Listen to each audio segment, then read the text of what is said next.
I reconfigured the fretboard with respect to the harmonic rhythm. Like,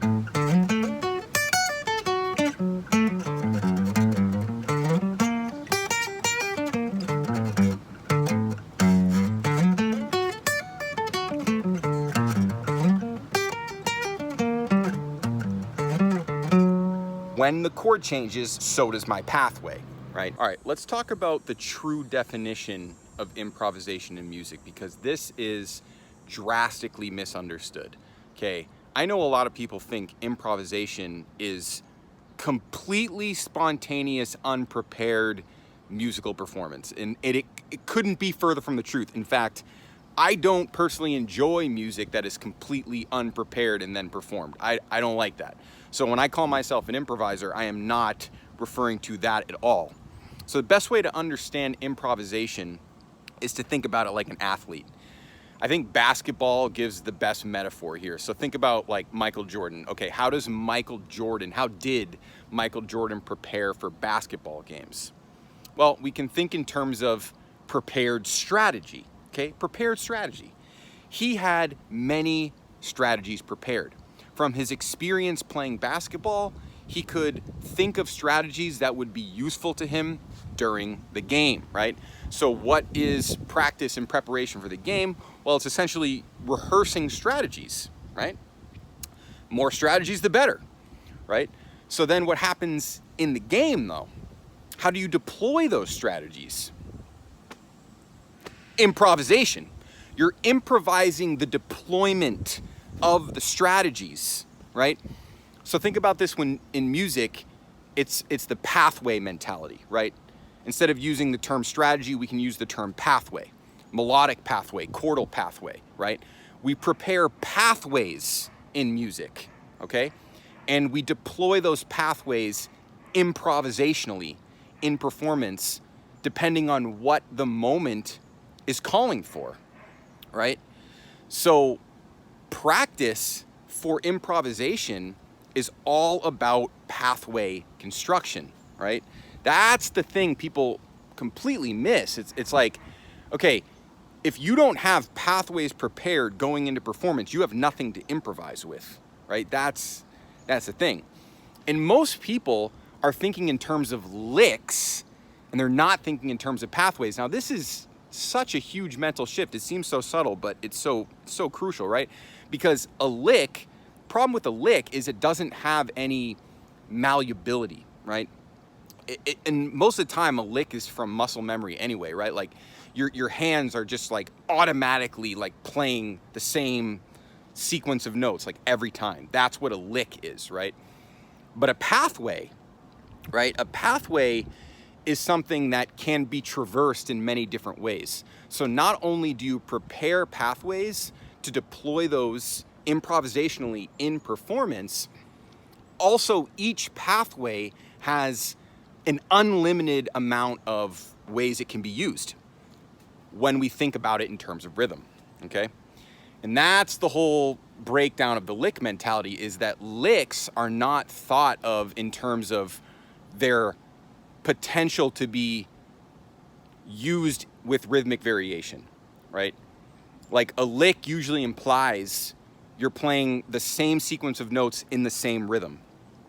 But when I use the term pathway, I'm thinking about one way I can traverse the guitar, right? Like a full harmonic pathway that implies a specific chord change. And then along that pathway, I can imply all kinds of different rhythms, right? So one pathway, if I'm thinking about it rhythmically, opens the door to an unlimited amount of rhythmic variation. And that's when the pathway becomes useful, because that's actually what matters in improvisation. It matters how much rhythmic variation you're capable of comprehending. How much rhythmic variation you can comprehend is the secret sauce to your musicianship across the board, right? So when you have a pathway, it's like, okay, step one complete. So step two is then to start to think about rhythmic rudiments along that pathway. So this is now a new mentality opening up here, right? Basically what you need to be in order to be a true masterful improviser Rather, what you need to understand in order to be a truly masterful improviser is you need to understand that your practice is built around constructing pathways. That's what you're spending your time in practice on. You're just constructing pathways. Now you're gonna use the tunes, right, as the parameter. If you don't have the tunes as a parameter, well, you know, like, what are you constructing pathways for, right? So you use the tunes as a parameter. Once you're constructing pathways as the tunes, by the way, for people who don't know what I mean by that, the tunes, I'm talking about jazz standards primarily. It's not limited to jazz standards. However, jazz standards provide, you know, a limitless wealth of musical abundance for us to construct pathways on, right? Like, we can just look to the jazz standard repertoire to find pathways, or to find parameters for the pathways that we're constructing. So back to your practice, it's like you take one jazz standard, right? And you spend a couple of days, a couple of practice sessions, however long, it doesn't matter, there's no rush. You spend a good chunk of time just constructing pathways along that form, right? Along that parameter.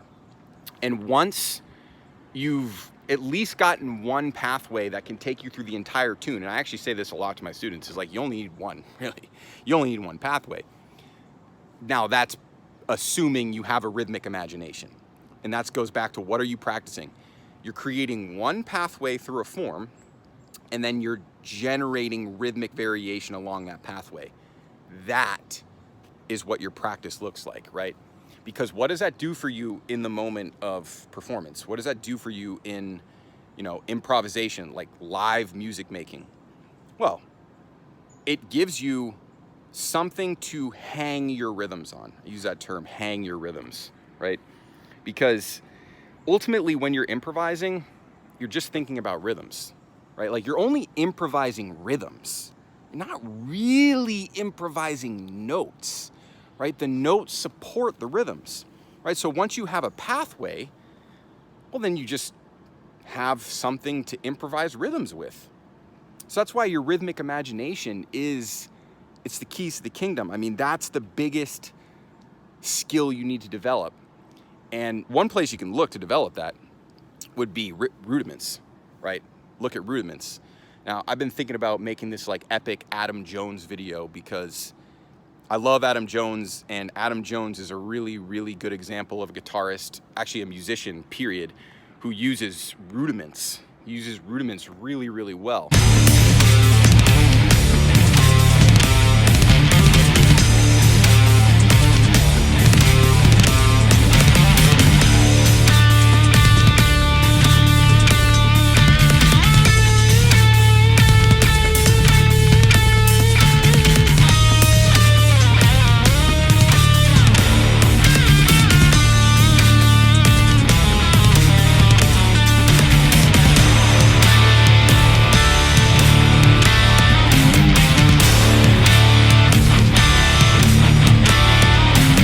The idea is he has a specific harmonic implication that he's trying to convey, right?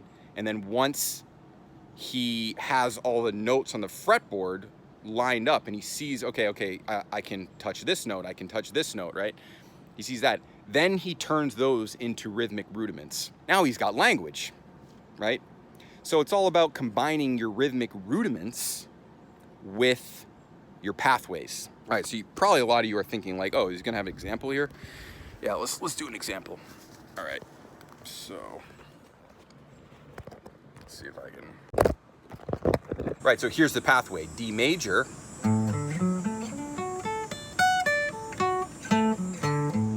Just rehearse that a few times till it's under your fingers. And what we'll do is we'll go to G minor just to make a chord change.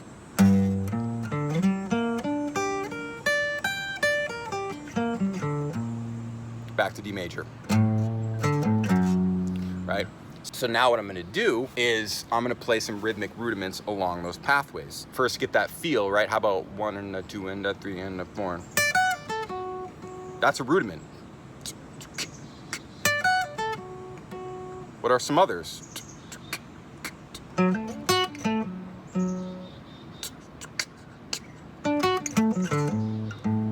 Those are rudiments.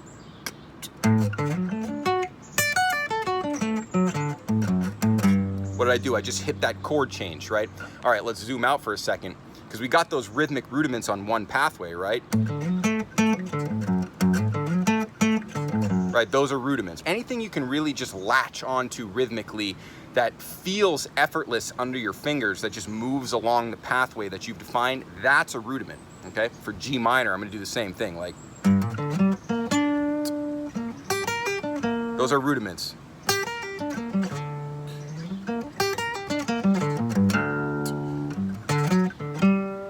And now what I'll do is I'll play each pathway with respect to a harmonic rhythm. So the duration of each chord could be 2 measures of 12/8, right? So like 1 and a 2 and a 3 and a 4 and a 1 and a 2 and a 3 and a 4 and a 1 and a 2 and a 3 and a 4 and a 1, 2 and a 3 and a 4 and a.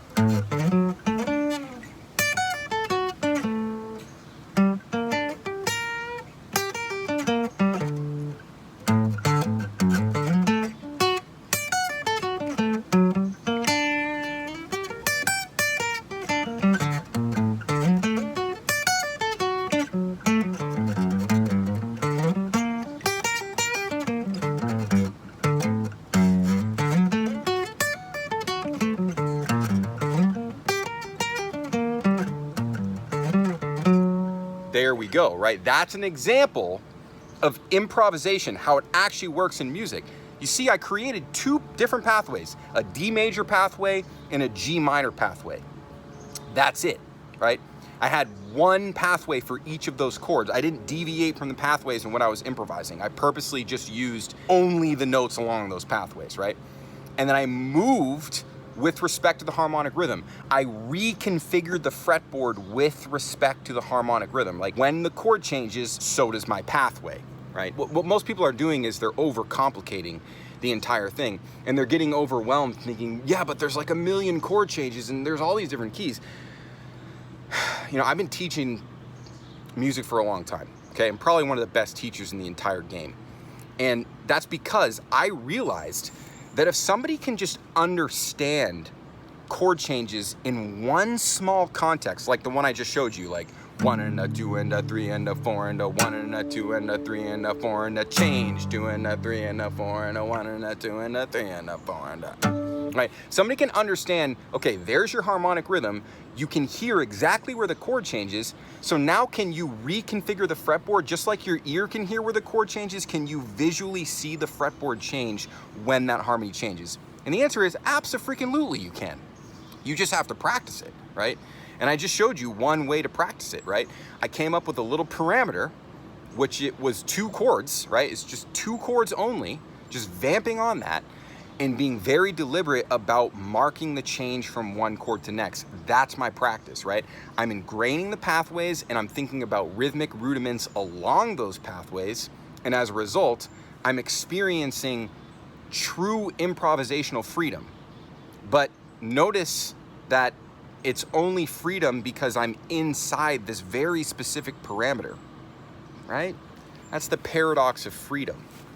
Freedom is experienced within parameters, right? Because without the parameter, you have no context for the freedom, right? It's like a relativity thing. If there's no parameter, what exactly are you free to do, right? But within a parameter, you can be free to do anything.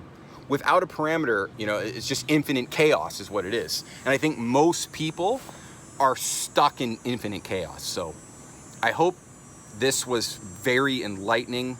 I've been talking to a lot of guys lately about chord changes because I just released the Ultimate Jazz Blues Mastery course, and wow. Thank you guys for buying that and giving me a lot of feedback on that. That's really, really cool. You can check out that in the link. I'll put it the first link in the description, all the info about that course. There's a lot included in that. It's 4 hours and 39 minutes of course material. It's all about constructing melodic pathways and chordal pathways on the blues, demonstrating the mentality that underlies doing that.